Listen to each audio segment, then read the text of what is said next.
Assalamualaikum warahmatullahi wabarakatuh, sahabat-sahabat Jemaah ya. Gimana kabarnya sahabat Jemaah ya? Semoga dimurahkan rezekinya, dimudahkan segala urusannya sahabat-sahabat Jemaah ya.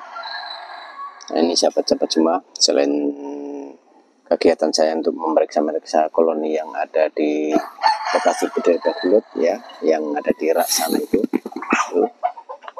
Selain yang di sana itu, saya selalu memeriksa yang ada di topping atau di lock nih sahabat-sahabat Jemaah, ini sudah mulai diserang kembali padahal tadi pagi nih. Nah, ini rayapnya sudah mulai beraktivitas kembali.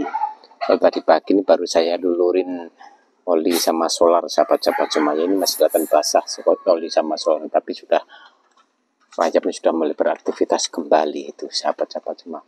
Jadi kita harus selalu untuk mengontrol, memantaunya selalu ini ya, itu sahabat-sahabat Jemaah, harus rajin. Oke.